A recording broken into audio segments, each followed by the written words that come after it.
Hello everyone and welcome to another Christmas tutorial. Today we're going to be making a reversible World of Warcraft apron. This one is going to be a really great project for the men in your life. I know every year I have difficulty shopping for the men in my life, so this is perfect for that World of Warcraft fanatic. And although this is just a basic apron, I decided to make it reversible to add just a little element of surprise. The apron pattern itself is very easy, so I just took it up a few steps and it was pretty easy to turn it into a reversible pattern. So if you have any kind of basic apron pattern, you should be able to use a lot of the tips in this video to get it to work. I am going to be using a woven cotton fabric, so remember, if you are using cotton as well, to always pre-wash your fabrics because they will shrink. We definitely want to wash it in the future. So washing it now will save problems later on. So we're going to start by cutting out our pattern pieces, and there are only going to be 4 of them. The first one is the apron, which we are going to cut out in our black fabric on the fold, as well as in our blue fabric on the fold as well. We're gonna cut out the pocket piece next, and you're gonna cut one in the red and then one in the yellow. We're gonna tweak our tie end pattern piece a little bit. One of the few things we're gonna change to make this a reversible apron. We only want half of this pattern piece, so in order to do that, we're gonna add a 1/2 inch seam allowance to one side of that center fold line. This is the piece that we're going to cut out. Then going to the loop piece, we're going to do about the same thing. So I'm going to mark halfway, which happened to be 1.5 inches. So I'm going to create a line down the middle, and then I'm going to add a 1/2 inch seam allowance to one side of that line as well. And that will be the new pattern piece that we cut out. These 2 pieces have a grain line, so keep in mind you want to line it up parallel with the selvage of your fabric. And we're going to cut one of the loop pattern pieces in yellow, and we're going to cut out 3 tie-in pieces in yellow. Then we'll do the same thing in the red. Next, you're going to mark all your dots on the pattern. So to do this, just take a sewing pin and you're going to poke it right through the center of the circle. And taking a fabric pencil or chalk, you're going to mark right where the needle is on the right side of each piece.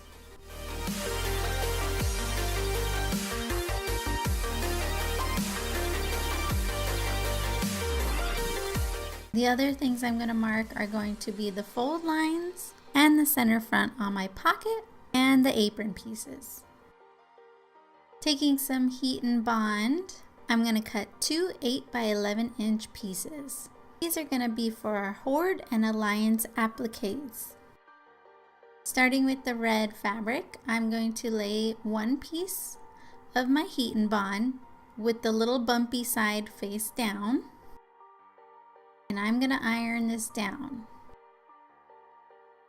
Then I can cut the piece out of the fabric. And then do the same thing in the yellow.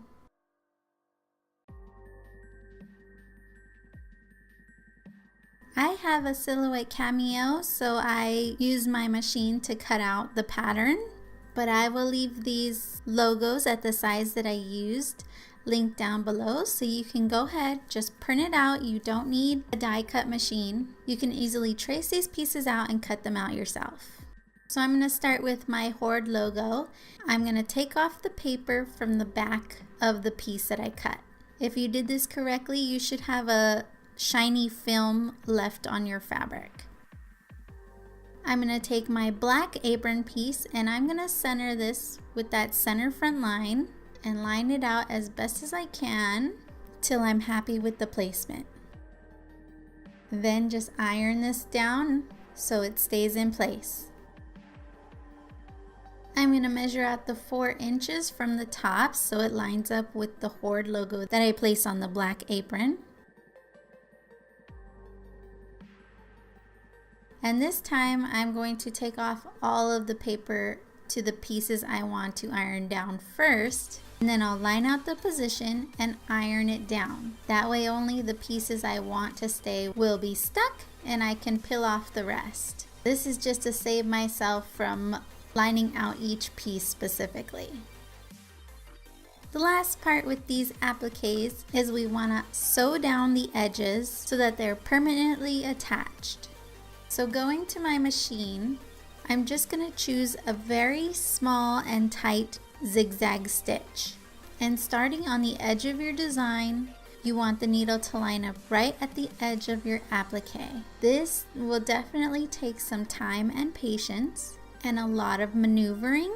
So as I went, I would sew just a tiny bit and then adjust my fabric, lifting the presser foot if I need to pivot my fabric around the design. The horde symbol is a bigger pattern with larger turns, so it's a little easier than the alliance, which will probably take you a little bit of time to complete.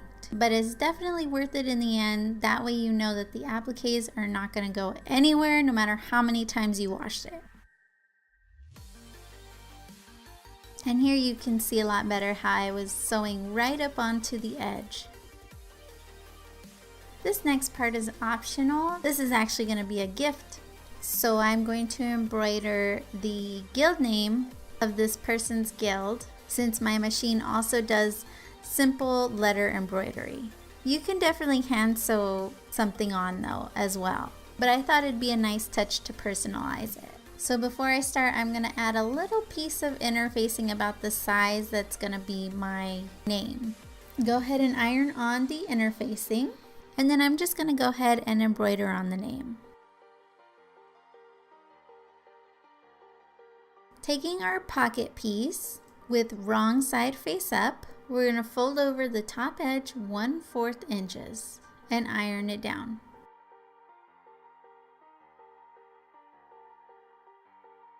Then flip it back over and we're going to fold down the top edge where we marked the fold line.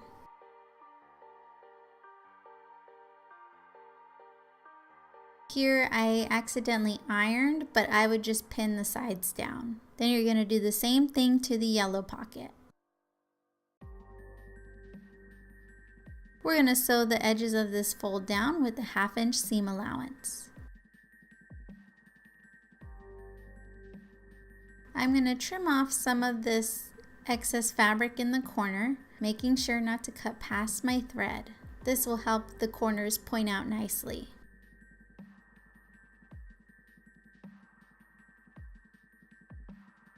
We're going to flip this little fold inside out. You can use a chopstick or a pencil to poke out the corners so they're nice and neat. We're going to fold over and iron down the edges at a 1/2 inch seam allowance, and then we also want to press down the top fold so it's nice and neat.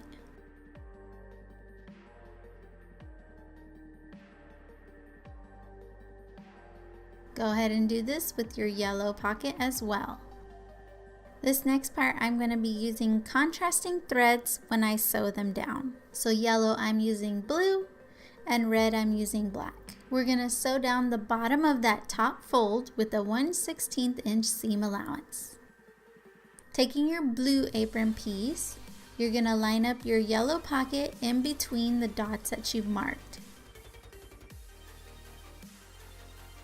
And then go ahead and pin down the edges.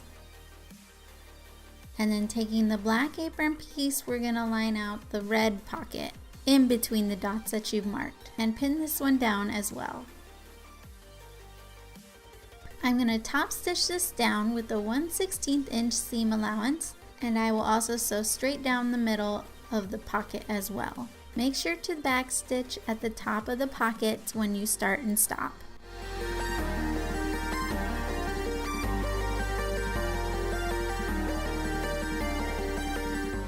We're going to start working with our tie ends, and we're going to lay out the red and yellow strips with right sides together.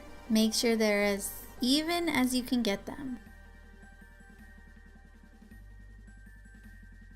We're going to sew down one side with a 1/2 inch seam allowance.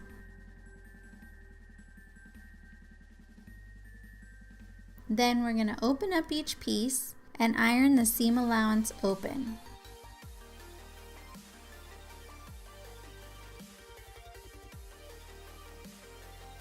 Then we're gonna fold these back with right sides together, lining up the edge as best as you can, and pin this down. And we're gonna sew all 3 of these with a 1/2 inch seam allowance, going all the way down the long end and one short end. I'm going to take my scissors and trim off half of that seam allowance on the end that we sewed and a little bit on the corner. Now we can start turning these 3 pieces inside out.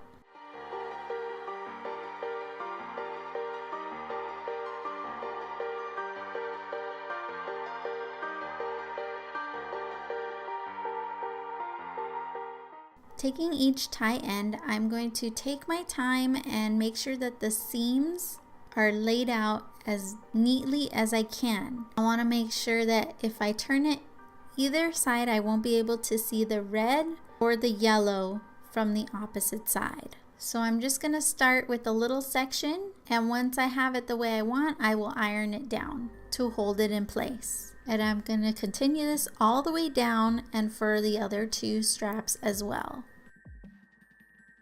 Grabbing the loop pieces, I'm going to lay them right sides together, lining up the long side. I'm going to sew this side down with a 1/2 inch seam allowance. I'm going to trim off half of this seam allowance, and then I will iron open the seam. And I'm going to take this and fold it in half right sides together the opposite way and sew this edge down with a 1/2 inch seam allowance. Go ahead and flip this little piece inside out.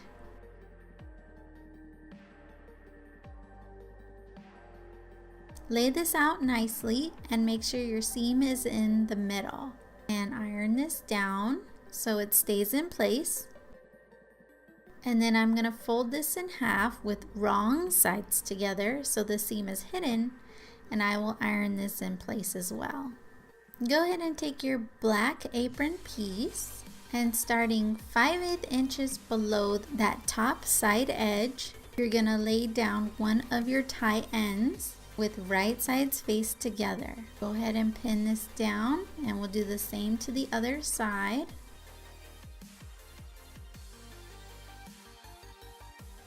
And then going to the top, you're going to place one tie end in between the dots that you've marked, lining up with the edge of the apron. And then you're going to take your loop to the other 2 dots that you marked with right sides together. But we're going to open this first and add our 2 D-rings, and then we can pin this down.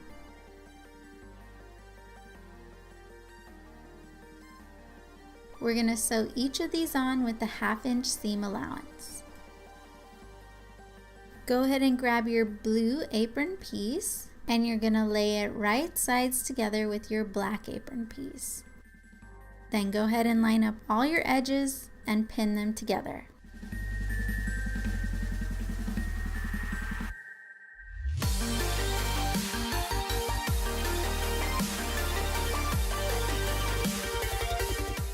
We're going to sew the edges together with the 1/2 inch seam allowance, leaving about a 3 or 4 inch gap at the bottom. Take your scissors and cut off all the sharp corners so that way they point out nicely. Make sure you don't cut past the thread.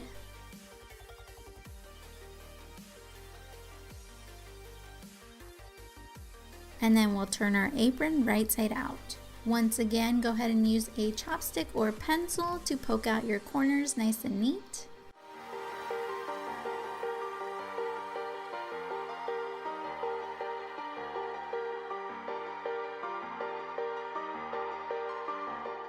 And just like we did with our tie ends, we want to fold out the fabric at the seams as nice and neat as we can, so that way you can't see either color from the opposite side. And then iron these seams down in place. So you definitely want to try and be very particular doing this. That way when you turn it over, you'll get the shock value of not knowing there was another color on the other side.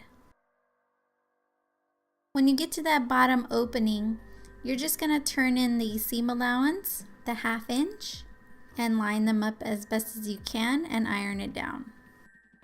Last thing we're going to do is top stitch the edge with a 1/16 inch seam allowance. When I top stitch this, since I have two contrasting threads on each side, I'm going to start threading one color of thread through my machine, and the other color I'm going to use in the bobbin.